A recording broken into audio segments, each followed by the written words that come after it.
Hi students, welcome to Open Training Academy. அடுத்து நம்ம பார்க்க போகிறது எஸ்ஏ அல்டிமேட் பாலிட்டி. ஓகே, நம்ம போன எபிசோடு சொன்ன மாதிரியே நிறைய ஹிஸ்ட்ரி நம்ம டிஸ்கஸ் பண்ணியிருந்தனால இனிமேல் நம்ம என்ன பண்ணலாம் அப்படி பார்த்தீங்கன்னா பாலிட்டி ஒரு 2 சீரீஸ் போயிட்டு, அடுத்து எக்கனாமிக்ஸ் 2 சீரீஸ் போயிட்டு, அதுக்கப்புறம் ஹிஸ்ட்ரியில் ஏன்ஷியன் தனியாக 2, அப்புறம் மிடிவல் தனியாக 1, மாடர்ன் தனியாக 2, அதெல்லாம் முடிக்கிறதுக்கும் நமக்கு எக்ஸாம் வர்றதுக்கும் டைம் கரெக்டாக இருக்கும். ஓகேங்களா? கடைசி நேரத்தில் நம்ம வந்து இம்பார்ட்டண்டான வீடியோஸ் அதெல்லாம் வந்து நம்ம இன்னும் கொஞ்சம் நாள் கழிச்சு வந்து ரொம்ப முக்கியமான வீடியோஸ், அதாவது டைம் லைனு, அப்புறம் வந்து பாலிட்டியில் முக்கியமான அமெண்ட்மெண்ட்ஸு, முக்கியமான ஆர்டிகல்ஸு, உங்களுக்கு என்ன தேவையோ அதை நீங்கள் இந்த வீடியோ கமெண்டோட சொல்லுங்கள். ஒவ்வொரு சோசியல் சயின்ஸில் என்ன மாதிரியான வீடியோஸ் வேணும், இதெல்லாம் வந்து கொஞ்சம் கம்பைல் பண்ணி கொடுத்தா நல்லாயிருக்கும் சார் அப்படின்னு சொல்லி சொல்லுங்கள். அதுக்கு வந்து கம்மிங் வீடியோஸில் நம்ம அதுக்கேற்ற மாதிரி வீடியோஸ் கொடுத்தோம்.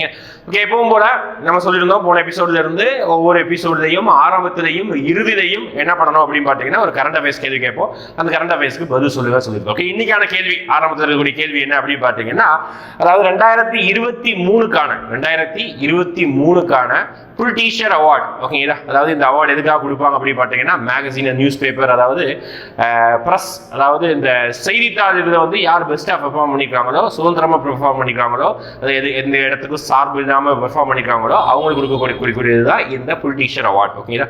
அந்த அவார்டு எந்த நிறுவனத்திற்காக தான், எந்த ப்ரெஸ்க்காக வந்து கொடுக்கப்பட்டிருக்குது 2023க்கான புல் டீச்சர் அவார்டு. ஓகேங்களா? அதை கமெண்ட்ல மென்ஷன் பண்ணுங்க. அடுத்து கடைசி கரண்ட் அஃபேர்ஸ், அது கடைசி நான் சொல்றேன். ஓகேங்களா? ஃபர்ஸ்ட் क्वेश्चन போலாமா? ஃபர்ஸ்ட் ஃபுல் ஆஃப் குவாலிட்டி, நிறைய டெப்தான விஷயங்கள், நிறைய கான்செப்டான விஷயங்கள் இருக்கு. பார்க்கலாம். First question, the concept of equality before law is an element of the concept of அப்படிங்கிறத சட்டத்தின் முன் அனைவரும் சமம் என்ற கருத்து எதுல பேசப்படுகிறது அப்படின்னு சொல்றாங்க. ஓகே, இது ரொம்ப முக்கியமான ஒரு கான்செப்ட். இப்போ சொல்ல போறது என்ன அப்படி பார்த்தீங்கன்னா ரூல் ஆஃப் லா அப்படின்னு சொல்லுவாங்க. ஓகேங்களா? ரூல் ஆஃப் லா, சட்டத்தின் ஆட்சின்னு சொல்லுவாங்க. அதாவது நமக்கு ஆர்டிகல் நம்பர் 14 இருக்கு, எல்லாருமே கேள்விப்பட்டிருக்கீங்க. Article number 14, equality before law, equal protection of law அப்படின்னு சொல்லுவாங்க. சட்டத்தின் முன் அனைவரும் சமம், சட்டம் வந்து அனைவரையும் சேம் அளவு தான் பாதுகாக்கணும்னு சொல்லுவாங்க. அதுதான் ஆக்சுவலாக பார்த்துட்டீங்கன்னா இந்த ஆர்டிகல் 14. இப்போ இந்த ஆர்டிகல் 14 என்ன சொல்லுவாங்கன்னா ரூல் ஆஃப் லா அப்படின்ற வார்த்தையை மென்ஷன் பண்ணுவாங்க. ரொம்ப முக்கியமான சட்டத்தின் ஆட்சி. அதாவது இங்க ஆட்சி பண்றது மனிதாபிமானத்தின் அடிப்படையிலேயோ அல்லது வந்து ஒரு தனி நபருடைய சுதந்திரத்திற்காகவோ தனி நபருடைய சார்பிற்காகவோ ஆட்சி பண்ணக்கூடாது. சட்டம் என்ன சொல்றதோ அதுதான் ஆட்சி பண்ணணும். சட்டம் என்ன சொல்றதோ அதுதான் வெர்டிக்ட், அதாவது ஜட்ஜ்மெண்ட் நம்ம கொடுக்கணும். அதான் சட்டத்தின் ஆட்சி அப்படி சொல்லுவாங்க, ரூல் ஆஃப் லா. இதை ப்ரொபோஸ் பண்ணது யாரு அப்படின்னு பார்த்தீங்கன்னா ஏவி டைசி அப்படின்னு சொல்லுவாங்க. Okay, AV dicey. ஓகே, இவர் தான் முக்கியமான ஒரு நபர், பிரிட்டிஷ்கார். ஓகேங்களா? இவர் இந்த ரூல் ஆஃப் லாங்கிறத ஒரு கான்செப்டே வந்து ப்ரொபோஸ் பண்ணுவார். ஈக்குவாலிட்டி பிஃபோர் லா, ஆர்டிகல் 14, சட்டத்தின் முன் அனைவரும் சமம். ஓகேங்களா? அதே மாதிரி இந்த ஃபண்டமெண்டல் ரைட்ஸ். ஓகேங்களா? ஃபண்டமெண்டல் ரைட்ஸ் வந்து ஈக்குவாலிட்டி. ஓகே, அந்த ரைட் டு ஈக்குவாலிட்டிங்கிற ஆர்டிகல் வந்து நம்ம இப்போ அடுத்து படிப்போம். ஓகேங்களா? அடுத்து பாருங்க. The duties of the state have been listed in which part of India? Indian Constitution. அதாவது நல்லா கவனிச்சுக்கோங்க, இந்த வார்த்தையை பார்த்த உடனே ஈஸியா ஒரு சில பேர் ஆன்சர் பண்ணுவீங்க நினைப்பீங்க. ஓகேங்க, அதான் ட்விஸ்டே. பாருங்க, the duties of the state have been listed in which part of the Indian Constitution? இந்திய அரசியலமைப்பு சட்டத்தின் எந்த பகுதியில் கீழ் அரசின் கடமைகள் என கருதப்படுவை பட்டியலிடப்படுகின்றன? அரசின் கடமைகள் அப்படின்னு சொல்றாங்க. அது எங்க வந்து பட்டியலிடப்படுகின்றன. ஓகேவா? அப்போ நல்லா ஞாபகம் வச்சுக்கோங்க, நார்மலா கடமைகள் அப்படின்னு சொன்னா நமக்கு ஞாபகம் வருது, உடனே ஞாபகம் வந்துடும் பார்ட் 4A அப்படின்னு சொல்லுவோம். அப்படி போட்டீங்கன்னா எல்லாருமே இதை ஆன்சரா கொடுப்பீங்க. ஃபண்டமெண்டல் டியூட்டிஸ் அப்படி ஆன்சர் பார்த்த உடனே ஆன்சர் போட்டு போய் கிடையாது. அந்த கடமை எதுக்காக அப்படின்னு பார்த்தீங்கன்னா சிட்டிசனுக்கு. ஓகேங்களா? சிட்டிசனுக்கு இது பார்ட் 4A இருக்கும். ஓகேங்களா? பகுதி 4A இருக்கும். இது வந்து சிட்டிசனுக்கு பேசக்கூடியதுதான் அடிப்படை கடமைகள். இங்க நம்ம சொல்றது என்ன கேட்கிறாங்கன்னா, கடமைகள் எதுக்காக பேசுறாங்க? அரசின் கடமைகளா பேசுறாங்க. அப்ப அரசின் கடமைகளை அரசு இதெல்லாம் செய்யணும் அப்படின்னு சொல்லி வலியுறுத்துற மாதிரி நமக்கு எந்த பாட்டு வந்து டிரைவ் பண்ணி வச்சிருக்காங்க அப்படின்னா அது 4 பாட்டு இருக்கா பாருங்க. முகவுரையில் என்ன மாதிரி சொல்லியிருக்காங்க, அரசு இப்படி பண்ணணும் எப்படி பண்ணணும்னு சொல்லிட்டு எதுவும் சொல்லியிருக்காங்க, ஒரு தோராயமா சொல்லியிருக்காங்க. ஆனால் அது ஆக்சுவலாக அது ஒரு பாட்டே கிடையாது. அது உங்களுக்கே தெரியும். முகவுரை வந்து நம்ம பார்ட் ஆஃப் த கான்ஸ்டிடியூஷன்ல ஒரு பாட்டா கிடையாது. ஓகேங்களா? அடுத்து அடிப்படை உரிமைகள். அடிப்படை உரிமைகள்ல அரசு நம்மளுடைய மக்களுக்கு என்ன உரிமையை கொடுக்கணும்னு சொல்லி தான் பேசுறதே தவிர கடமைகளை பத்தி பேசுறது கிடையாது. ஓகேங்களா? அப்ப நம்ம இது சொல்லிட்டோம். ஓகே, சிட்டிசன்ஸ்க்கு பத்தி பேசுறது அடிப்படை கடமைகள். அரசிற்கான வழிவகாட்டு நெறிமுறைகள், அதாவது DPSP, directive principles of state policy. இதுதான் பார்த்துக்கிட்டீங்கன்னா நம்மளுடைய என்ன சொல்றது அரசுக்கு கொடுக்கக்கூடிய கடமைகளாக கருதப்படுகிறது. இந்திய அரசமைப்பு சட்டத்தின் எந்த பகுதியின் கீழ் அரசின் கடமைகள் என கருதப்படுபவைகள் அப்படின்னு சொல்றாங்க. அப்ப அரசு கடமையா சொல்லக்கூடியது டிபிஎஸ்பி நிறைய சொல்லியிருப்பாங்க. ஃபார் எக்ஸாம்பிள் வந்து லிக்யூரை பேன் பண்ணணும், அதாவது சாராயத்தை வந்து என்ன செய்யணும், அதாவது குடிக்கக்கூடிய மதுபானத்தை ஒழிக்கணும்னு சொல்லிட்டு ஒரு ஆர்டிகல் இருக்கும். யூனிஃபார்ம் சிவில் கோட் அப்படின்னு சொல்லுவாங்க, அதாவது எல்லாருக்கும் ஒரே மாதிரியான சட்டத்தை கொண்டு வரணும்னு சொல்லிட்டு ஒரு ஆர்டிகல் இருக்கு. அதே மாதிரி பசுவதை அதை வந்து தடை பண்ண ஒரு ஆர்டிகல் இருக்கு. எல்லாருக்கும் ஈக்குவலான என்ன சொல்றதுன்னா வேஜஸ், எல்லாருக்கும் ஈக்குவலான ஊதியத்தை கொடுக்கணும் அப்படின்னு சொல்லிட்டு ஒரு சட்டம் இருக்கு, இந்த ஆர்டிகல் இருக்குது. இந்த எல்லா ஆர்டிகளையும் அரசு வரும் காலங்களையும் இண்டிபெண்டன்ஸ் இருந்து இப்போ வரைக்கும் ஒரு சில விஷயத்தை நிறைவேற்றிருக்காங்க. ஓகே, ஒரு சில விஷயத்தை இனிமேல் நிறைவேற்றுவாங்க. அதுக்காக அரசுடைய கடமைகளாக பேசக்கூடியதுதான் இந்த அரசிற்கான வழிகாட்டு நெறிமுறைகள். இது எத்தனாவது பார்ட் இருக்குன்னா பார்ட் 4ல இருக்கு. ஓகேங்களா, பார்ட் 4ல இருக்கக்கூடியதுதான் நம்ம அரசிற்கான இது வந்து நம்ம 3ஆ பிரிப்பாங்க. ஓகேங்களா, அதாவது சோசியலிஸ்ட், அப்புறம் வந்து காந்தியன் பிரின்சிபல், அப்புறம் லிபரல் பிரின்சிபல் சொல்லிட்டு ஒரு 3 பார்ட்டா வந்து இதையும் டிபிஎஸ்பி 3ஆ பிரிச்சு நம்ம படிப்போம். ஓகேங்களா, ரைட். இதுதான் அடுத்து கொஸ்டினை தெளிவாக கவனிச்சு படிக்கணும். இதெல்லாம் ஈஸி தான், நம்ம பேசுனதுதான். ஆர்டிகல் 14 18 முதல் அரசமைப்பு விதிகள் ஆர்டிகல் 14 18 வரைக்கும் இந்தியன் கான்ஸ்டிடியூஷன் எக்ஸ்பிளைன் எதை எக்ஸ்பிளைன் பண்ணுது அப்படின்னு கேட்கிறாங்க. அதாவது நமக்கு ஃபண்டமெண்டல் ரைட்ஸ் வந்து 3வது பார்ட் 3ல கொடுத்துருக்காங்க. ஓகேங்களா, ஃபண்டமெண்டல் ரைட்ஸ் நிறைய பேசுவாங்க. ஓகேங்களா, அதாவது கைது செய்வதற்கு எதிரான உரிமை, சமத்துவத்துக்கு எதிரான உரிமை, மத சுதந்திரத்திற்கான உரிமை, சொத்துரிமை இருந்தது நீக்கிட்டாங்க. அதை நீக்கிட்டு வந்து ஆர்டிகல் 307 கொண்டு வச்சிருக்காங்க. ஓகேங்களா, அதுக்கப்புறம் அதாவது அரசு வந்து நம்ம ஏதாவது பண்ணா அதுக்கு எதிரான உரிமைகள் அப்படின்னு சொல்லிட்டு 32 வச்சிருக்காங்க. 5 வகையான விருட்ஸ் வச்சிருக்காங்க. இதெல்லாமே அடிப்படை உரிமைகளை நம்ம பேசியிருப்போம். அந்த அடிப்படை உரிமைகளை ஆர்டிகல் 14 18 வரைக்கும் பேசக்கூடியது என்ன உரிமை அப்படின்னு பார்த்தா சமத்துவ உரிமை பத்தி பேசுறாங்க. அதுதான் சொல்லுவாங்க. ஓகேங்களா, சமத்துவ உரிமை அப்படின்னு சொல்லும் போது என்ன சொல்லுவாங்கன்னா ஒரு ஷார்ட்கட் சொல்லுவாங்க. ஓகேங்களா, லா ரிமூவ்ஸ் ஆல் டவுட் அப்படின்னு சொல்லுவாங்க. என்ன சொல்ல ஈஸி சொல்லி தர பாருங்க. லா இங்கிலீஷ்ல ஷார்ட்கட் லா ரிமூவ்ஸ் அப்படின்ற வார்த்தை ஞாபகம் வச்சுக்கோங்க. லா ரிமூவ்ஸ் ஆல் டவுட், DOUBT. ஏன் சார் பிஏ மட்டும் ஸ்மாலா போட்டிருக்கீங்கன்னா ஷார்ட்கட்டுக்காக. ஓகே, லா அப்படிங்கிற வார்த்தை வந்து ஆர்டிகல் 14 குறிக்குது. டவுட் டி அப்படிங்கிற வார்த்தை வந்து ஆர்டிகல் 15, ஓங்கிறது 16, யூங்கிறது 17, பிங்கிறது நத்திங். ஓகேங்களா, டிங்கிறது 18. ஓகேங்களா, இது வந்து நமக்கு தேவையானது ஆர்டிகல் 14 இருந்து 18 வரைக்கும். 15, 16, 17, 18 வச்சுக்கலாமா? அப்போ லா அப்படிங்கிற வார்த்தை நம்ம இப்பதான் பேசணும். Equality before law, rule of law அப்படி சொன்னோமா, மேல ஃபர்ஸ்ட் क्वेश्चन சொன்னோமா, அதுதான் ஆர்டிகல் 14. ரூல் ஆஃப் லா சொல்லக்கூடியது ஒண்ணுதான், ஈக்குவாலிட்டி பிஃபோர் லா. அந்த லாங்கிற வார்த்தை இருக்கு, அதனால லா சொல்றேன். லா ரிமூவ்ஸ் ஆல், அது வந்து நமக்கு ஒரு கனெக்டிங் வேர்டா இருக்குது. டவுட் தான் நமக்கு வந்து பாத்தீங்கன்னா ஒரு explanation word. D for discrimination. Article 15 என்ன பேசுது? பாகுபாடு பார்க்க கூடாது. பாகுபாடு, ஓகே, நீ என்ன ஜாதி, நீ என்ன மதம், நீ ஆண், நீ பெண் அப்படின்னு சொல்லிட்டு பாகுபாடு பார்க்க கூடாது. ஓகேங்களா, கவர்மெண்ட்டும் பார்க்க கூடாது. ஓகேங்களா, ஞாபகம் மனுஷனும் பார்க்க கூடாது. ஓகே, நானும் பார்க்க கூடாது, நீங்களும் பார்க்க கூடாது, யாருமே பார்க்க கூடாது. அதனாலதான் வந்து பாகுபாடு பார்க்க கூடாது, டிஸ்கிரிமினேஷன். ஓகேங்களா, ஆப்பர்ச்சுனிட்டி அப்படி சொல்லுவாங்க. வேலை வாய்ப்புல எல்லாருக்கும் சமமான ஆப்பர்ச்சுனிட்டி கொடுக்கணும். அன்டச்சபிலிட்டி சார், டிஸ்கிரிமினேஷனும் அன்டச்சபிலிட்டி ஒண்ணு தானே? கிடையாது. ஓகேவா, டிஸ்கிரிமினேஷன்னா நீ இந்த வேலைக்கு வரக்கூடாதுன்னு சொல்றது. ஓகேங்களா, நீ இந்த வேலைக்கு வரக்கூடாது அப்படின்னு சொல்றது. ஓகேங்களா, அதே அன்டச்சபிலிட்டி அப்படின்னு பார்த்தா நீ இந்த கிணத்துல தண்ணி எடுக்க கூடாது. ஓகேங்களா, நீ எங்களுடைய தெருவில் போகும்போது மேல சட்டை உடுத்தக்கூடாது. படம் பார்த்துருப்பீங்க. ஓகே, செருப்பு அணியக்கூடாது, தலைப்பாகை அணியக்கூடாது, இந்த மாதிரி சொல்லுவாங்க பாருங்க. இதுதான் பார்த்தீங்கன்னா அன்டச்சபிலிட்டி, தீண்டாமை அப்படி சொல்றாங்க. அப்போ அன்டச்சபிலிட்டி, தீண்டாமை ஆர்டிகல் 17. பி ஃபார் எதுக்கு ஆர்டிகல் கிடையாது, கனெக்டிங் வார்த்தை, connecting letter. T for titles. அதாவது அந்த காலங்கள்ல நம்ம ஊர்ல எல்லா பேருக்கு பின்னாடி பெரிய பெரிய பட்ட பேர் தான் வச்சிருப்பாங்க. ராஜாத்தி ராஜா, மகாராஜா, கம்பீரா அப்படி இப்படி சொல்லிட்டு எவ்வளவு பட்ட பேர் வச்சிருப்பாங்க. அந்த மாதிரி இனிமேல் பட்ட பெயரே கூடாது அப்படின்னு சொல்லிட்டு சட்டம். இனிமேல் யாருமே தன்னுடைய பேருக்கு முன்னாடி அல்லது பின்னாடி என்ன வச்சுக்க கூடாது, பட்ட பெயர்கள் வச்சுக்க கூடாது அப்படிதான் சொல்றாங்க. தவிர ஜாதி பேர் வச்சுக்க கூடாது சொல்லல, சட்டம் வரல. மேபி ஃபியூச்சர்ல சட்டம் வந்தா இனிமேல் அதுவும் நம்ம வச்சுக்க கூடாதுதான். ஓகேவா, நம்ம பேருக்கு பின்னாடி முன்னாடி பட்ட பெயர்களையோ நம்ம கொடுத்த பட்டத்தையோ வச்சுக்க கூடாது. ஓகே, அப்படி சார் டாக்டர் பட்டம் போட்டுக்கிறாங்களே அப்படின்னு சொல்லுவாங்க. எஸ், அதுக்கு மட்டும் எக்ஸப்ஷன். எதுக்கு மட்டும்? டாக்டர் பட்டத்துக்கும். அதுக்கப்புறம் பார்த்துக்கிட்டீங்கன்னா நம்மளுடைய ஆர்மியில இருந்து ஒரு பட்டம் கொடுப்பாங்கல்ல, மேஜர், கர்னல் கொடுக்குறாங்கல்ல, இந்த பட்டத்தை மட்டும் வச்சுக்கலாம். ஆர்மியில் இருக்கக்கூடிய பட்டத்தையும் நீங்க படிச்சு வாங்கக்கூடிய பட்டத்தை மட்டும் நீங்க யூஸ் பண்ணிக்கலாம். வேற சும்மா வாங்கக்கூடிய பட்டத்தை எதையும் நீங்க உங்களுக்கு யூஸ் பண்ணக்கூடாது. ஓகேங்களா? சும்மா பாரத ரத்னா எம்ஜிஆர் அப்புறம் வந்து நிறைய பேர் அதெல்லாம் சொல்லுவாங்க. ஆனா அது நம்ம யூஸ் பண்ணக்கூடாது, அதாவது அவங்க யூஸ் பண்ணக்கூடாது, மீதி சொல்றவங்க சொல்லிக்கலாம். ஓகேங்களா? அதான் ஆஃபீஸ். அது இறந்து போனவங்க யூஸ் பண்றதுனால பெரிய கான்ட்ரவர்சி எதுவும் கிடையாது. ஓகேங்களா? ஆனா நம்ம உயிரோடு இருக்கும்போது நம்ம ஏதாவது யூஸ் பண்ணோம்னா அது வந்து பெரிய கான்ட்ரவர்சி ஆகும். ஓகே, உண்மையாவே யூஸ் பண்ணக்கூடாதுதான். பத்மஸ்ரீ கமல்ஹாசன் தான் சொல்றாங்க. ஓகேங்களா? அவரே கூட படங்களை வந்து போட்டுக்கிறாரு. ஆனா உண்மையாவே சட்டத்தின் அடிப்படையில் அவங்க கொடுக்கக்கூடிய டைட்டில் பட்டம் எதையும் யூஸ் பண்ணக்கூடாது. இதுதான் சட்டம் சொல்லுது. ரெண்டே ரெண்டு பட்டம் தவிர, ஒன்று படிச்சு வாங்கக்கூடிய பட்டம் டாக்டரேட், இன்னொன்று பார்த்தீங்கன்னா ஆர்மியில் இருக்கக்கூடிய பட்டங்கள். ஓகேங்களா? இப்போ டைட்டில்ஸ் கிடையாது. அதுதான் 14, 15, 16, 17, 18 இதுதான் பார்த்தீங்கன்னா இந்த 4 விஷயங்கள். ஓகேங்களா? அடுத்து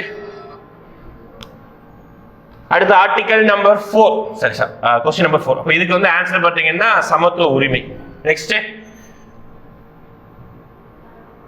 fourth question, who will act as a president of India when the office of the president and vice president are vacant அப்படி சொல்றாங்க. அதாவது குடியரசுத் தலைவரும் துணை குடியரசுத் தலைவரும் பதவியிடங்கள் காலியாக இருக்கும் பொழுது குடியரசுத் தலைவராக செயல்படுபவர் யார் அப்படின்னு கேட்கிறாங்க. சரிங்களா? எப்பவுமே நம்மளுடைய இந்தியா வந்து ஒரு நிமிஷம் கூட குடியரசுத் தலைவர் இல்லாம இருக்கவே கூடாது. அதுதான் இந்தியாவுடைய அரசியலமைப்புடைய கொள்கை. ஓகே, ஒரு நிமிஷம் கூட குடியரசுத் தலைவர் இல்லாம அந்த மாளிகை செயல்படக்கூடாது நம்ம அரசியலமைப்புடைய நோக்கமே. அதனாலதான் என்ன செய்வாங்கன்னா, புதிய குடியரசுத் தலைவர் புதிய குடியரசுத் தலைவர் உள்ள வர, புதுசா பதவி பிரமாணம் எடுத்து உள்ள வரும்போதும் பழைய குடியரசுத் தலைவர் வெளியே போகும்போதும் கரெக்டா அந்த செரிமனி நடத்துவாங்க. ஓகே, இங்க இருப்பாங்க பழைய குடியரசுத் தலைவர், புதிய குடியரசுத் தலைவர் அந்த வீட்டுக்கு போவாங்க, இவங்க கரெக்டா வெளியிடுவாங்க. அப்போ ஒரு நிமிடம் கூட நம்மளுடைய இந்தியா குடியரசுத் தலைவர் இல்லாம இருக்கக்கூடாது. அதுதான் நம்மளுடைய அப்ஜெக்டிவ். ஆனா ஒரு சில டைம் எதிர்பாராத விதமாக என்ன ஆயிரும் அப்படின்னா, இறந்து போவாங்க, வெளிநாட்டுக்கு போவாங்க, உடல்நிலை குன்றி இருக்கும். ஓகே, அவரே வந்து ரிசைன் பண்ணுவாங்க. அந்த மாதிரி நேரத்துல என்ன பண்ணணும்னு சொல்லிட்டு கான்ஸ்டிடியூஷன் எழுதி வச்சிருக்காங்க. அப்ப அந்த மாதிரி நேரத்துல பிரசிடென்ட் இல்லாத டைம்ல அந்த இடத்துக்கு யார் வந்துருவா? வைஸ் பிரசிடென்ட் வந்துருவாங்க. சிம்பிள். ஓகேவா? சரி சார், வைஸ் பிரசிடென்ட் இறந்து போயிட்டார், வைஸ் பிரசிடென்ட் உடல்நல குறைவு, வைஸ் பிரசிடென்ட் ரிசைன் பண்ணி வச்சார். அப்ப அந்த பதவிக்கு யார் வருவா அப்படின்னா, இந்தியாவுடைய chief justice of India. Okay, அதுதான் தலைமை, உச்ச நீதிமன்றத்தின் தலைமை நீதிபதி. சார் அவரும் வேக்கண்ட் ஆயிட்டாரு. இருக்குது எல்லாத்தையுமே கான்ஸ்டிடியூஷன் எழுதி வச்சிருக்காங்க. யாரு?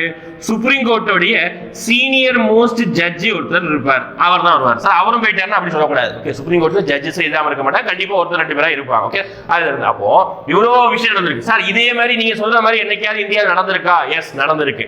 குடியரசுத் தலைவர் இறந்து போயிருக்காரு, வைஸ் பிரசிடென்ட் வந்து அவருடைய பதவியை ரிசைன் பண்ணியிருக்காரு. அந்த டைம்ல நம்மளுடைய இந்தியாவுடைய ஒரு முன்னாள் உச்ச நீதிமன்ற தலைமை நீதிபதி என்ன பண்ணிருக்காருன்னா, குடியரசுத் தலைவரா செயல்பட்டு இருக்காரு டைரக்டா. ஓகேங்களா? ஒரே ஒரு தடவை தான், ரொம்ப லக்கி பர்சன். ஓகேங்களா? அவர் வந்து நீதிபதியா இருந்துட்டு குடியரசுத் தலைவர் யாருமே கிடைக்காது. ஒரே தடவை தான் இந்தியா நடந்திருக்கு. ஹிஸ்டரியில ஒன் டைம் தான். அதனாலதான் சொல்றாங்க உச்ச நீதிமன்றத்தின் தலைமை நீதிபதி. ஓகேங்களா? அதுதான் concept. Next, when was the first Lok Sabha dissolved அப்படின்னு கேக்குறாங்க. ஓகே, டிசால்வ்ட்னா என்னன்னு தெரிஞ்சுக்கணும். 2-3 வார்த்தைகளை பாட்டி தெரிஞ்சு வச்சுக்கணும். டிசால்வ்ட்னா கலைக்கப்பட்டதுன்னு அர்த்தம். ஓகேங்களா? அதாவது டிசால்வ்ட்னா கலைக்கப்பட்டது, ஒத்தி வைக்கப்பட்டது, அட்ஜோன்மெண்ட். ஓகேங்களா? அதை வந்து கூட்டப்பட்டது. ஓகே, இந்த மாதிரி நிறைய வார்த்தைகள் வந்து யூஸ் பண்ணுவோம், அதை ஞாபகம் வச்சுக்கணும். அப்போ எப்போ கலைக்கப்பட்டதுங்கிற வார்த்தை, எப்போ டேட்டுங்கிறது கண்டிப்பா ஞாபகம் வச்சுக்கணும். ப்ரீவியஸாக கேட்டிருக்காங்க வேற ஒரு எக்ஸாம்ல, ஓரளவுக்கு முக்கியமானதுதான். Okay, April 4, 1957. ஓகேங்களா? இந்தியாவில் நடந்த முதல் எலெக்ஷன் எப்ப நடந்தது அப்படின்னு கேட்பாங்க. 1951, 52. சார் 2 வருஷம் எலெக்ஷன் நடந்ததா? எஸ், ஃபர்ஸ்ட் இந்தியாவுடைய முதல் எலெக்ஷன் அப்படிங்கிறதுனால கொஞ்சம் ரொம்ப டைம் ஆனது, ரொம்ப மாதங்கள். ஓகே, 8 மாதங்கள், எத்தனையோ மாதங்கள் நடந்தது. ஏன்னா அது ரொம்ப லாங் ப்ராசஸ். எலெக்ஷன் நிறைய பெரிய தலைவலி தான், நிறைய நாள் நடக்கும். இப்போலாம் நமக்கு மிஷின் வந்துடுச்சு. ஆனால் அந்த காலங்கள்லாம் ஓட்டு, பாதி நம்ம மக்களுக்கு ஓட்டு போடவே தெரியாது. அந்த காலத்தில் ஃபர்ஸ்ட் எலெக்ஷன் தான் பார்த்தீங்கன்னா, நேரு கழுதை மேலே ஏறிக்கிட்டு, ஓகேங்களா, டாங்கி இருக்குதா, கழுதை மேலே ஏறிக்கிட்டு ஒவ்வொரு ஊருக்கும் ஒவ்வொரு கிராமத்துக்கும், எல்லாரும் கிடையாது, முடிஞ்ச அளவுக்கு வேற எங்கெல்லாம் போக முடியும் எல்லா ஊருக்கும் போயிட்டு மக்களுக்கு எப்படி ஓட்டு போடணும், ஓட்டு போடுற விஷயம் எல்லாருக்கும் போய் சேருதா, உங்களுடைய ஜனநாயகத்தை நீங்க தான் காப்பாற்றணும், நீங்க யாருக்கு ஓட்டு போடணும் நீங்க தான் முடிவு பண்ணணும், கள்ள ஓட்டுகள் தவிர்க்கப்படணும், எல்லா விஷயத்துக்காக ரொம்ப ரொம்ப ஹார்டா உழைச்சி என்ன பண்ணிருப்பாங்க எல்லாருக்கும் தெரிய விடுத்திருப்பாரு. அதோட எஃபெக்ட் கொஞ்சம் எல்லாருமே ஓட்டு போட்டாங்க. அதனால கொஞ்சம் லாங் ப்ராசஸ் நடைபெற்றது, 2 வருஷம் நடைபெற்றிருக்கு. ஓகே, அப்புறம் 82 முடிஞ்சு எலெக்ஷன் ரிசல்ட் வந்து காங்கிரஸ் வச்சு ஜெயிக்குது, நேருவும் பிரதமர் ஆகுறாரு. ஓகேங்களா? அப்போ 52 இருந்து நமக்கு தெரியும். ஓகேங்களா? 1952. எஸ், 52ல இருந்து லோக்சபாவோட டென்யூர் என்ன, லோக்சபாவுடைய காலம் 5 வருஷம். அப்ப 57 நம்ம என்ன செய்யணும், கலைச்சிடணும். ஓகேங்களா? அப்ப கலைக்கிறதுக்கு யாருக்கு உரிமை இருக்கு? லோக்சபாவை கலைப்பதற்கு யாருக்கு உரிமை இருக்கு? இது ஒரு கொஸ்டின். ஓகே, யாருக்கு உரிமை இருக்கு? பிரசிடென்ட்டுக்கு தான் உரிமை இருக்கு. ஞாபகம் வச்சுக்கணும். ஓகே, அது சொல்றதுதான் யாருன்னா பிரைம் மினிஸ்டர் சொல்லுவார், நீங்க இந்த டைம்ல கலைக்கலாம் அப்படி சொல்லுவாரு. ஆனா யாருக்கு தான் உரிமை இருக்கு அப்படின்னா பிரசிடென்ட் தான் இருக்குது. டேட் வந்து ஞாபகம் வச்சுக்கோங்க, 1957 ஏப்ரல் 4 முதலாவது லோக்சபா பார்க்கல. Who designed the national flag of India? ரொம்ப முக்கியமானதுப்பா, ஈஸியானது கூட. ஓகே, நிறைய பேர் படிச்சிருப்பீங்க. பிங்காலி வெங்கையா. ஓகேங்க, இது ஆந்திர பிரதேச சேர்ந்த ஒரு நபர். இவர் தான் என்ன பண்ணியிருப்பாருன்னா இந்தியாவுடைய இந்தியாவுடைய தேசிய கொடியை வடிவமைச்சிருப்பார். Okay, designed. நம்ம இந்தியாவுடைய தேசிய கொடி காங்கிரஸோடைய கொடி மாதிரி தான் இருக்கும் கிட்டத்தட்ட, அது உங்களுக்கே தெரியும். காங்கிரஸோட கொடிக்கு இதுக்கு என்ன வித்தியாசம்? நடுவில் அவங்களுக்கு வந்து காதி சக்கரை இருக்கும். நம்ம ஊரில் நம்ம தேசிய கொடிக்கு வந்து வெறும் சக்கரை மட்டும் தான் இருக்கு, 24. ஓகே, அப்போ இந்தியாவுடைய தேசிய கொடி முதலாக எங்கு வந்து வடிவமைத்தவர் இவர் தான். அது எங்க நெய்யப்பட்டது? காட்டன் துணியா எங்க நெய்யப்பட்டது? குடியாத்தம் நகரம், வேலூர் மாவட்டம் குடியாத்தம் நகரம் தான் முதல் நெய்யப்பட்டது. அப்புறம் நம்மளுடைய கொடி வந்து பாத்தீங்கன்னா 3:2 ரேஷியோ இருக்கும். அது சிவப்பு, வெள்ளை, அப்புறம் 24 ஆரங்கள், பச்சை, இதெல்லாம் என்ன குறிக்கிறது தெரிஞ்சு வச்சுக்கோங்க. மேற்படி தான், அதாவது பிளாகுக்குன்னு வந்து நம்ம மரியாதை செலுத்தணும். ஓகேங்களா? அதுக்கு பிளாக் கோட் அப்படின்னு சொல்லிட்டு நிறைய விஷயத்தை நம்ம ஃபாலோ பண்றோம். ஓகே, அப்போ இந்தியாவின் முதல் தேசிய கொடியை பின்பற்ற யார் வடிவமைத்தனா பிங்கல் வெங்கையா தான். ஓகே, இந்த ரவீந்திரநாத் தாகூர் யாரும் தெரியும். ஓகேங்களா? இவர் தான் நம்மளுடைய தேசிய கீதத்தை வந்து எழுதியவர். அடுத்த முக்கியமான கொஸ்டின், ஆல்ரெடி இந்த கொஸ்டினை வந்து ப்ரீவியஸாக டிஸ்கஸ் பண்ணிட்டு நினைக்கிறேன், இதெல்லாம் தெரிஞ்சு வச்சுக்கோங்க. Okay, which constitution amendment reduced the age of the right to vote in 21 to 18? Sir, இப்போ நீங்க ஓட்டு போடுறதுக்கு என்ன வயசு அப்படின்னா இப்போ எல்லாருக்கும் உங்களுக்கே தெரியும், 18 வயசுல நீங்க ஓட்டு போடலாம். கரெக்டா? எஸ். ஸ்கூல் முடிஞ்சு அப்படி காலேஜ் படிச்சுட்டு இருக்கும்போது அந்த டைம்ல நம்ம என்ன செய்வீங்க, எல்லாருமே வந்து பாத்தீங்கன்னா ஓட்டு போடுவீங்க. அந்த டைம் தான் முதல் எலெக்ஷன்ல ஓட்டு போடும்போது எல்லாருக்கும் ஆர்வமா இருக்கும். நான் ஓட்டு போட போறேன், ஸ்டேட்டஸ் வைப்பாங்க, ஓட்டு போட்டேன் சொல்லிட்டு ஸ்டேட்டஸ் வைப்பாங்க. ரைட், இதெல்லாம் நடந்திருக்கும். ஓகேங்களா? 18 வயசு நம்ம இப்போ ஓட்டு போடணும். ஆனா ஒரு 30-40 வருஷத்துக்கு தான் முன்னாடி 18 வயசு கிடையாது. ஓகேங்களா? மினிமம் ஓட்டு போடுவதற்கு வயசே நம்ம இண்டிபெண்டன்ஸ்ல இருந்து 1988 வரைக்கும் நமக்கு என்ன வயசு தான் இருந்ததுன்னா 21 வயசு ஓட்டு போடுறது. ஓகேங்களா? அதுதான் மாத்துறது எந்த சட்டம்னா 61வது சட்ட திருத்தம் 1988ஆம் ஆண்டு தான் என்ன சொல்ற ராஜீவ் காந்தி பிரதமரா இருக்கும்போது தான் இந்த விஷயத்தையே மாத்துவாங்க. ஓகேங்களா? 21ல இருந்து 18. ஏன் சார் குறைச்சாங்க அப்படின்னு பாத்தீங்கன்னா, எஸ், குறைக்க தான் செய்யணும்.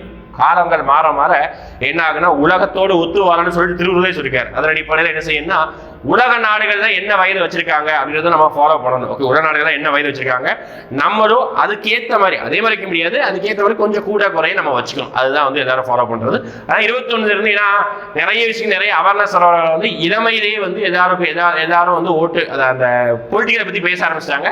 அப்ப அந்த நம்மளுடைய ஜனநாயகத்துடைய அளவை வந்து மேலும் பெரிதாக்கி எல்லாரையும் ஓட்டு போட வச்சாங்க. அப்படி ஓட்டு போட வைக்கும் போதுதான் 21 இருந்து 18 வயசு குறைக்கும் போதுதான் இந்தியாவுடைய எலெக்ஷன் கமிஷன் ஆஃப் இந்தியாவுக்கு கொஞ்சம் வேலை சுமை அதிகமா இருக்கும். அதனால தான் எலெக்ஷன் கமிஷன் ஆஃப் இந்தியாவுடைய மெம்பர்ஸோட கவுண்டிங் வந்து இன்க்ரீஸ் பண்ணிருப்பார் ராஜீவ் காந்தி. ஓகே, ரொம்ப முக்கியமான இனிஷியேட்டிவ்.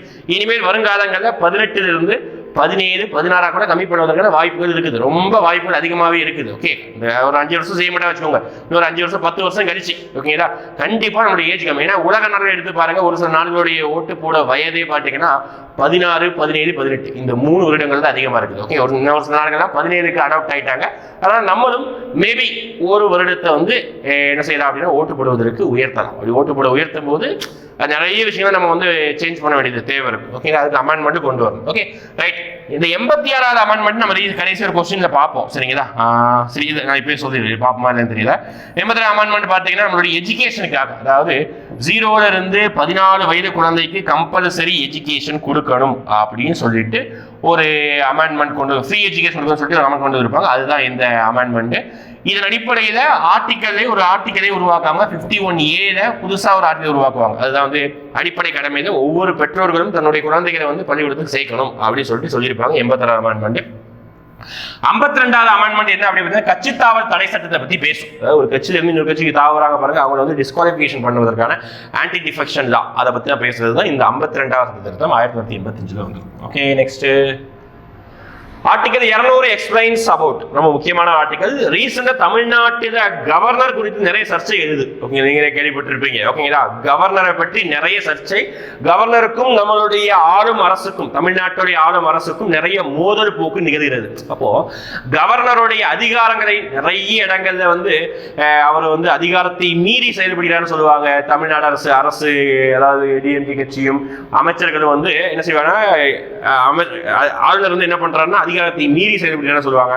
ஆளுநர் என்ன பண்ணுவார் அப்படி பாத்தீங்கன்னா அரசாங்கத்தை ஒரு சில இடங்களில் கேள்வி கேட்கிறது. ஃபார் எக்ஸாம்பிள் ரீசெண்டா கூட கள்ளச்சாராயத்தில் நிறைய பேர் இறந்தாங்க. ஓகே, கள்ளச்சாராயத்தில் நிறைய பேர் இறந்ததுனால ஆளுநர் ரிப்போர்ட் கேட்கிற அளவுக்கு உருவாயிடுச்சு.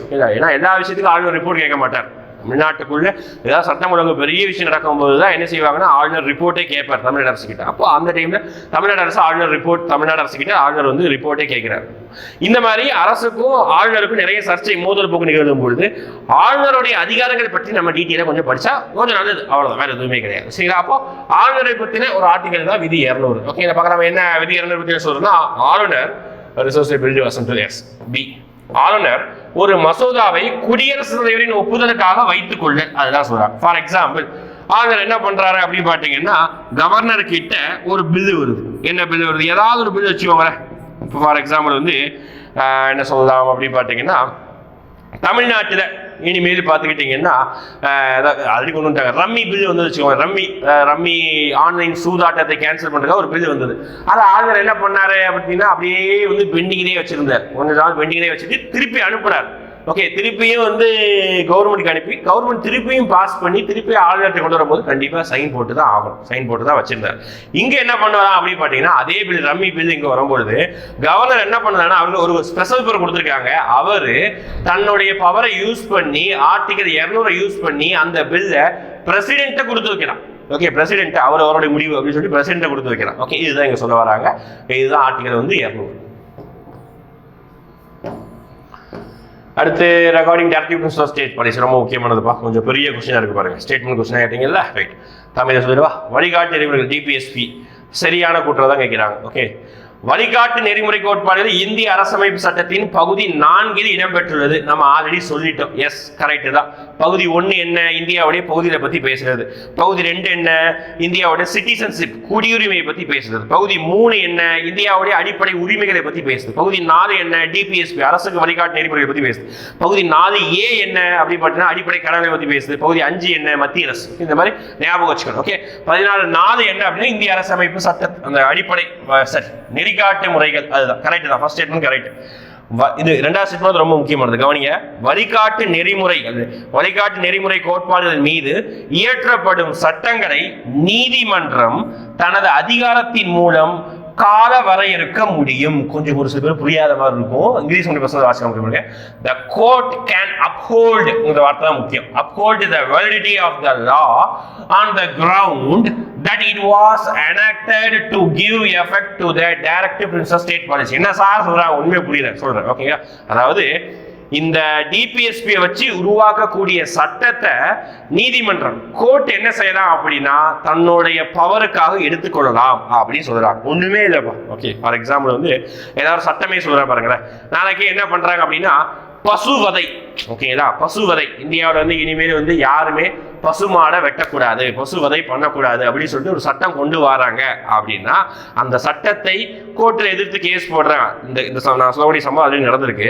கோர்ட்டில் எதிர்த்து கேஸ் போடுறாங்க அப்படின்னா கோர்ட் அதை நியாயப்படுத்துவதற்காக என்ன பண்ணலாம் அப்படின்னு பார்த்துக்கிட்டிங்கன்னா நம்மளுடைய என்ன சொல்றேன்னா டிபிஎஸ்பியை ஃபாலோ பண்ணலாம். டிபிஎஸ்பியில் ஒரு ஆர்டிகல் இருக்குது, பசுவதை தடுப்புக்காக ஒரு ஆர்டிகல் இருக்குது. அந்த ஆர்டிகலை பயன்படுத்தி இதை என்ன செய்யலாம், இந்த சட்டத்தை அப்ஹோல்டு பண்ணலாம். அதே நேரத்தில் அடிப்படை உரிமைகள்ல ரைட் டு ஃபுட், என்ன சாப்பிடணும்னு சொல்லிட்டு மக்களுக்கு உரிமை இருக்குது. ஓகே, அதையும் அப்ஹோல்டு செய்யலாம். அப்போ நீதிமன்றம் பார்க்கணும் அதுவா இதுவா அப்படின்னு பார்க்கும்போது இப்போ நான் சொன்ன சம்பவம் இது மாதிரி நடந்திருக்கு. அப்படி நடந்தது தான் என்ன அப்படின்னு பார்த்தீங்கன்னா நம்மளுடைய 2018 19 இந்த சட்டம் வந்தது. ஓகேங்களா, அதை சுப்ரீம் கோர்ட் என்ன பண்ணாங்கன்னா கேன்சல் பண்ணாங்க. சட்டம் நல் அண்ட் வாய்ட் அப்படின்னு சொல்லிட்டாங்க, செல்லாது அப்படின்னு சொல்லிட்டாங்க. ஓகேங்களா, அது ஒரு எக்ஸாம்பிள் சொன்னேன். சுப்ரீம் கோர்ட் நினைச்சா இதை வேலிடிட்டி பண்ணலாம், அதுதான் இங்க சொல்ல வராங்க. சரிங்களா, அப்ப ரெண்டு ஸ்டேட்மெண்ட்மே கரெக்ட் தான். அதனாலதான் கவர்மெண்ட் என்ன சட்டம் கொண்டு வந்தாலும் அந்த டிபிஎஸ்பியை பேஸ் பண்ணி சட்டம் கொண்டு வருவாங்க. அடுத்து ஆன்டி கரப்ஷன் அதாவது ஊழலுக்கு எதிரான அமைப்புகளை சந்தானம் குழு பரிந்துரைத்த 2 அமைப்புகள் எது அப்படி பார்த்தா சிவிசி சிபிஐ அப்படின்னு சொல்லுவாங்க. ரெண்டுமே முக்கியமானது. இது சிபிஐ, இது சிவிசி. ஓகேவா?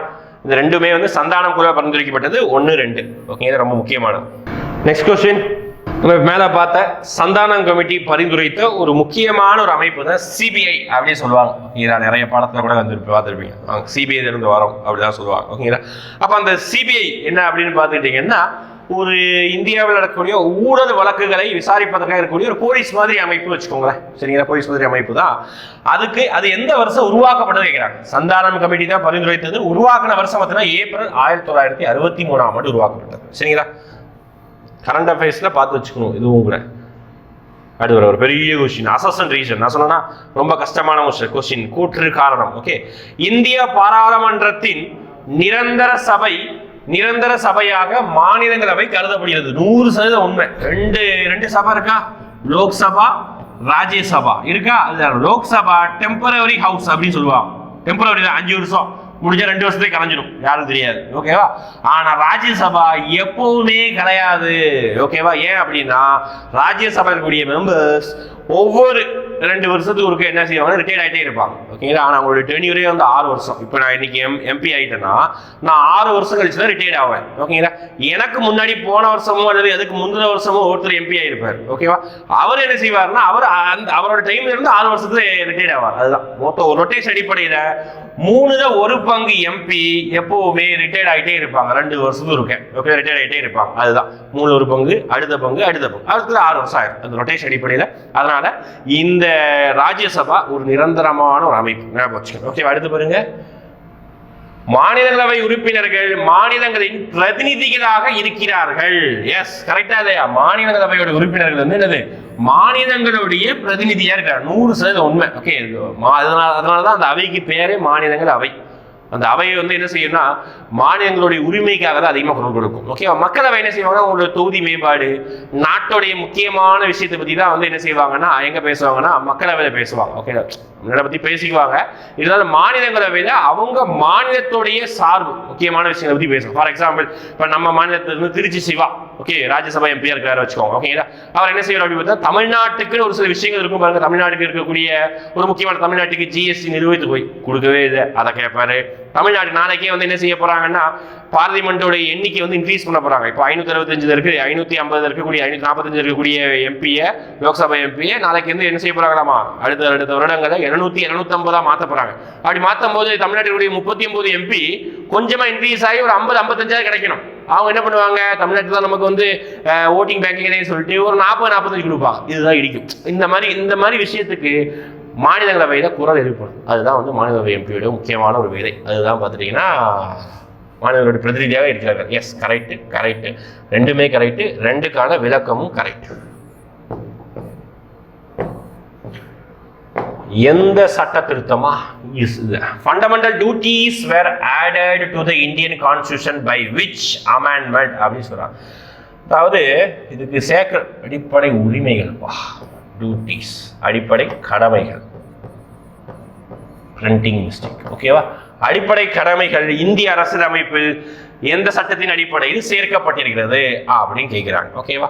இதுக்கு ஒரு பெரிய கதை இருக்கு. ஓகேங்களா? பெருசா சொல்லுவாங்க, சிம்பிளா சொல்லிடுவோம். 1975 ஓகேவா, இந்தியாவில் வந்து இந்திரா காந்தி என்ன பண்ணாங்கன்னா எமர்ஜென்சி கொண்டு வந்தாங்க. அந்த எமர்ஜென்சி கொண்டு வரும்போது நிறைய விஷயத்தை சேஞ்ச் பண்ணணும்னு நினைச்சாங்க. நிறைய இந்தியோட கான்ஸ்டியூஷன் சரியில்லை, நிறைய விஷயத்தை சேஞ்ச் பண்ண சொல்லும் போது நம்ம மக்களுக்கு என்ன கொடுக்குறோம், உரிமைகள் கொடுக்குறோம். அதாவது இந்திரா காந்தி இடத்துல இருந்து நான் பேசுறேன். ஓகே, நான் மக்களுக்கு உங்களுக்கு என்ன கொடுக்குறேன், உரிமைகள் கொடுக்குறேன். அதுக்கு பதிலாக நீங்க என்ன தரீங்க, ஒண்ணுமே தரலையே. அதுக்கு பதிலாக நீங்க நாட்டை மதிக்க பழகிக்கோங்க. நாட்டுக்குன்னு ஏதாவது ஒரு பெரிய இடர்பாடு வரும்பொழுது எல்லாரும் கையில வந்து ஆயுதங்களை ஏந்தி நாட்டுக்காக போராட தயாரிக்க பண்ணிக்கணும். ஓகே, நாட்டுடைய சின்னங்களை, நாட்டுடைய தேசிய கொடியை, நாட்டுடைய எல்லா விஷயத்தையும் பாதுகாக்கணும். ஓகே, மரியாதை கொடுக்கணும். ஓகே, குழந்தைகளை ஸ்கூல்ல சேர்க்கிறது, நாட்டுடைய வளர்ச்சிக்காக உதவுறது, எல்லாரும் ஒற்றுமையா இருக்கிறது, இந்த எல்லா விஷயத்தையும் அடிப்படை கடமைகளாக அடுத்த வருஷமே 1976 இந்திரா காந்தி சேர்த்திருப்பாங்க. அதுதான் 42வது சட்ட திருத்தத்தின் அடிப்படையில் சேர்த்திருப்பாங்க. ஓகேவா? நேஷனல் அக்வாட்டிக் அனிமல் ரொம்ப முக்கியமானதுப்பா. ஏதா அதாவது நார்மலா தெரியும் நேஷனல் அனிமல் என்னது, அப்புறம் வந்து பார்த்தீங்கன்னா தேசிய பூ என்ன பூ, தேசிய மரம் என்ன, இதெல்லாம் தெரியும். ஆனா என்ன கேட்கிறாங்க, தேசிய நீர்வாழ் உயிரினம் எது? ஆற்று டால்பின் அப்படின்னு சொல்லுவாங்க, river dolphin. River டால்பினோட Gangetic dolphin தான் சொல்லுவாங்க. ஓகே, மெயினாக ஸ்பெசிஃபிக் சொல்லணும் கேங்கட்டிக் டால்பின். அதுதான் வந்து பார்த்தீங்கன்னா நம்மளுடைய அக்வாட்டிக் தான் சொல்லுவாங்க. இது அங்கீகரிக்கப்பட்டது 2009 2010 இந்த டைம்ல தான் வந்து இதை வந்து அறிவிச்சிருப்பாங்க. இது நம்மளுடைய தேசிய என்ன சொல்றதுன்னா நீர்வாழ் விலங்காங்க. அதே மாதிரி தேசிய பாரம்பரிய விலங்கு அப்படி ஒரு விலங்கு இருக்குது. அது என்ன அப்படின்னு பார்த்தீங்கன்னா நம்மளுடைய யானை, அதுதான் தேசிய பாரம்பரிய விலங்காக சொல்லுவாங்க. அதே மாதிரி தேசிய பாக்டீரியாலாம் இருக்குது, அதுவும் பார்த்து வச்சுக்கணும். அடுத்து பாருங்க, நிதி சம்பந்தமான parliament has power to give the financial assistance to the states. அதாவது பாராளுமன்றம் மாநிலங்களுக்கு நிதியுதவி அளிப்பதற்கான அதிகாரம் எதை பத்தி பேசினா ஆர்டிகல் 275 தான் பேசுகிறது. ஓகேங்களா, அதாவது நிறைய ஆர்டிகல்ஸ் நம்மளுடைய state government, central government state கவர்மெண்ட்டுக்கு, பார்லிமெண்ட் ஸ்டேட் கவர்மெண்ட் கூடிய நிதியை பற்றி பேசும். அதாவது சென்டர் ஸ்டேட் ரிலேஷனை பற்றி பேசணும். அது ஒரு ஆர்டிகல் தான். ஃபினான்ஸ் பற்றி பேசுறது ஆர்டிகல் 275. அடுத்து, who among the following first citizen of city in India? பாருங்க, ஃபர்ஸ்ட் சிட்டிசன் குடியரசுத் தலைவர் அப்படின்னு சொல்லி போட வந்துருவாங்க, கிடையாது. கேட்குறாங்க, இந்தியாவுடைய முதல் குடிமகன்னா யாரு? குடியரசுத் தலைவர் தான். நீங்க நினைக்கிற குடிமகன் கிடையாது, இது ஒரு சிட்டிசன்ஷிப். ஓகேவா? அப்போ முதல் குடிமகன்னா அது குடியரசுத் தலைவர். இங்க என்ன சொல்றாங்க, இந்தியாவுடைய முதல், சரி, அதாவது ஒரு மாநகராட்சியின் முதல் குடிமகன் யாரு அப்படின்னு கேட்கிறாங்க. அப்போ ஒரு நாடுக்கு முதல் குடிமகன்னா பிரசிடென்ட் சொல்றோம். அப்போ ஒரு மாநகராட்சிக்கு முதல் குடிமகனா யார் சொல்லணும்? மாநகராட்சியோடைய பிரசிடென்ட் மாதிரி மாநகராட்சி கூடிய யாரு? மேயர். அவ்வளவுதான். ஓகேவா? மேயர் தான் முதல் குடிமகன். மாமன்ற தலைவர், மாநகராட்சி மன்ற தலைவர். சிம்பிளானது. அடுத்து, இதனால சுவாரஸ்யனால ஒரு இன்ட்ரெஸ்டான கொஸ்டின் உங்களுக்கு வந்து எஸ்ஐல வந்து சிட்டிசன்ஷிப்ல இருந்தால் கொஸ்டின் கேட்குறாங்க. போன தடவை அதுக்கு முன்னாடி சிட்டிசன்ஷிப்ல இருந்து மட்டும் தான் கேட்டாங்க பாலிட்டியில். ஓகேவா? மட்டும் தான் அதை வந்து கேட்கிறாங்க. அப்போ இதை முக்கியம். இந்தியாவில் எப்படி எல்லாம் சிட்டிசன்ஷிப், ஒருத்தனுக்கு வந்து வெளிநாட்டில இருந்து ஒருத்தன் வாரான், இந்தியாவில் தங்கி இந்தியாவில் வந்து குடியுரிமை வேணும், இந்தியன் சிட்டிசனா மாறணும் அப்படி ஆசைப்படுறான்னு வச்சுக்கோங்க. அவனுக்கு எப்படி எல்லாம் சிட்டிசன்ஷிப் கொடுக்கலாம், எதன் அடிப்படையில் கொடுக்கலாம் அப்படின்னு சொல்லிட்டு 1955 ஆண்டு சட்டம் போட்டாங்க. அதுதான் இந்தியன் சிட்டிசன்ஷிப் ஆக்ட். ரீசெண்டாக கூட அமெண்ட் பண்ணாங்கல்ல. அந்த அதாவது மியான்மர்ல இருந்து, பங்களாதேஷ்ல இருந்து, பாகிஸ்தான்ல இருந்து, ஆப்கானிஸ்தான்ல இருந்து வரக்கூடிய ஹிந்துக்களுக்கு, அதாவது ஹிந்துக்கள் சொல்லக்கூடாது, எஸ், அதாவது முஸ்லீம் அல்லாதவர்களுக்கு என்ன குடியுரிமை கொடுத்தாங்க. அந்த குடியுரிமைக்காக திருத்தப்பட்டதா இந்த சட்டம் தான். ஓகே, 1955. இந்த கொஸ்டின் கூடிய இயரை ஞாபகம். அப்போ எதன் அடிப்படையில வந்து ஒருத்தர் வந்து சிட்டிசன் குடிமகனாக ஆகலாம்? எதன் அடிப்படையில் ஒருவர் இந்திய குடிமகனாக வேண்டும் என்றால் எதனா வேணும் அப்படின்னா இந்தியாவில் பிறந்திருக்கணும். எஸ், இந்தியாவில் பிறந்திருந்தா சிட்டிசன்ஷிப் கிடைச்சிடும். இந்திய வம்சாவளியாக இருக்க வேண்டும். எஸ், இருந்திருக்கலாம். ஓகே, இந்தியரை மனம் முடித்திருக்க வேண்டும். அப்படிலாம் கிடையாது. இதெல்லாம் வேற நாட்டில் இருக்கும், ஆனால் நம்ம நாட்டில் கிடையாது. ஓகேவா? இந்தியாவில் இருக்கிற ஒரு பொண்ணையோ இந்தியாவில் இருக்கிற பையனையோ திருமணம் செஞ்சுட்டா நம்ம ஒரு சிட்டிசன்ஷிப் வாங்க முடியுமா? முடியாது. ஓகே, குடியுரிமைக்காக பதிவு செய்திருக்க வேண்டும். எஸ், இந்த விஷயம் இருக்கும். ஓகே, இப்படி இருந்தால் நமக்கு சிட்டிசன்ஷிப் கொடுப்பாங்க. அதுதான் 1, 2, 4. 10% ரிசர்வேஷன் ரொம்ப முக்கியமானதுப்பா. தெரியும், 10% reservation of EWS, economically weaker section அப்படின்னு சொல்லுவாங்க. Guarantees and which constitution amendment 103வது அரசியலமைப்பு சட்ட திருத்தம். ஓகேங்களா? அதாவது இந்தியாவில் ரிசர்வேஷன் இல்லாத கேட்டகரி பீப்புள் அப்படி சொல்லுவாங்கன்னா ஜெனரல் பீப்புள் அப்படின்னு சொல்லுவாங்க. ஓகே, சென்ட்ரல் கவர்மெண்ட் அடிப்படையில் OBCக்கு ரிசர்வேஷன் இருக்குது, SCக்கு ரிசர்வேஷன் இருக்குது, STக்கு ரிசர்வேஷன் இருக்கு, உமனுக்கு ரிசர்வேஷன் கிடையாது சென்ட்ரல் கவர்மெண்ட். ஓகேவா? அப்போ இதுக்கெல்லாம் ரிசர்வேஷன் இருக்குது. இதெல்லாம் சேர்த்து மொத்தம் ஒரு 50% வரும் வச்சுக்கோங்க. ஓகேங்களா? மீதி 50% வந்து பாத்தீங்கன்னா எந்த ஒரு ரிசர்வேஷனும் இல்லாத நபர்கள். ஓகேவா? அவங்க அதுலயும் வருவாங்க. அதுல ஃபர்ஸ்ட் வந்தாதான், ஏன்னா இவங்க இந்த கேட்டகரியில வருவாங்க, இதுக்குள்ளேயும் வந்துக்கலாம். அப்போ இது இருக்கக்கூடிய எக்கனாமிக்கலா வீக்கா இருக்கக்கூடிய மக்களுக்காக என்ன கொடுத்தாங்கன்னா EWS கொடுத்தாங்க. அதுதான் பாத்தீங்கன்னா 10% ரிசர்வேஷன். இதுல இருந்து ஒரு 10% ரிசர்வேஷன் மட்டும் கொடுக்குறாங்க. 50ல ஒரு 10%, மொத்தமா பார்த்தா ஒரு 5% ரிசர்வேஷன். ஓகேவா? இதுதான் வந்து பாத்தீங்கன்னா நம்மளுடைய வீக்கர் செக்ஷன். அதாவது இதுக்குன்னு ஒரு பேராமீட்டரா இருக்கு. வருஷ வருமானம் 8 லட்சத்துக்குள்ள இருக்கணும், எத்தனையோ ஸ்கொயர் ஃபீட்ல வந்து வீடு இருக்கக்கூடாது, அந்த மாதிரி தான் இருக்கு. Okay, identify the statement of the central bureau false statement, தவறான குற்றம் இருக்கிறாங்க. ஓகேவா? எதை பத்தி? மத்திய புலனாய்வு CBI பத்தி தவறான ஸ்டேட்மெண்ட். ஓகே, பார்க்கலாமா? ஃபர்ஸ்ட் ஸ்டாச்சுரி பாடி, இதுதான் பாருங்க ஸ்டேட்மெண்ட் தப்பு. ஓகே, CBI வந்து ஒரு ஸ்டாச்சுரி பாடி கிடையாது. ஓகேங்களா? மீதி எல்லாமே correct. This is not statutory body, correct. It drives the power of the Delhi special police establishment act, yes correct. It mean the investigating agency of the central government investigation agency, இதுவும் கரெக்ட். இந்த 3 statement இது ஒரு அதாவது சட்டத்தின் அடிப்படையில் சட்ட ரீதியான அமைப்பு அல்ல. இதுக்கு எதுவுமே ஆக்டை தான் கொண்டு வரும், சிபிஐ ஆக்டின் ஏதாவது கொண்டு வந்துருக்காங்க கிடையாது. இந்த ஆக்டில் இருந்து அதை பவரே எடுத்துக்கும். ஓகேங்களா, சிபிஐயோட பவரே வந்து டெல்லி ஸ்பெஷல் போலீஸ் எஸ்டாப்ளிஷ்மெண்ட் ஆக்டில் இருந்தால் பவரே எடுத்துக்கும். ஓகே, அதனால இது வந்து ஒரு சட்ட ரீதியான அமைப்பு இல்லை. First last question, chief minister is the channel of communication between governor and council of minister. அடுத்து பாருங்க, chief minister is the head of the state of council of minister அப்படி சொல்றாங்க. அதாவது மொத்தம் 3 பதவி வச்சுக்கோங்க, சரிங்களா? கவர்னர், இங்க வந்து பாத்தீங்கன்னா கவுன்சில் ஆஃப் மினிஸ்டர் அப்படின்னு சொல்றாங்க. அதாவது அமைச்சர்கள் குழு. கவர்னர் யாரு? நம்ம ஊர்ல ஆர்.என். ரவி. அமைச்சர்கள் குழு இருக்காங்க, யாரெல்லாம் இருக்காரு? துரைமுருகன் இருக்காரு, ஏவா வேலு இருக்காரு, KN நேரு இருக்காரு, அப்புறம் பார்த்துட்டீங்கன்னா நம்மளுடைய இருக்காரு அப்படி பார்த்தீங்கன்னா ஃபேமஸ் மினிஸ்டர் நம்மளுடைய பொன்முடி இருக்காரு. இந்த மாதிரி எல்லா மினிஸ்டர் இருக்காங்க. இவங்க எல்லாம் சேர்ந்து தான் அமைச்சர்கள் குழு. முதலமைச்சர்கள் சேர்ந்து தான். ஓகே, அமைச்சர் குழுவில் வந்து முதலமைச்சர், ஓகே, அவர் ஹெட் இருக்கு, உதயநிதி விட்டுறக்கூடாது. ஓகே, உதயநிதி அமைச்சர் அவரும் சேர்ந்து, இவங்க எல்லாரும் சேர்ந்து அமைச்சர் குழு.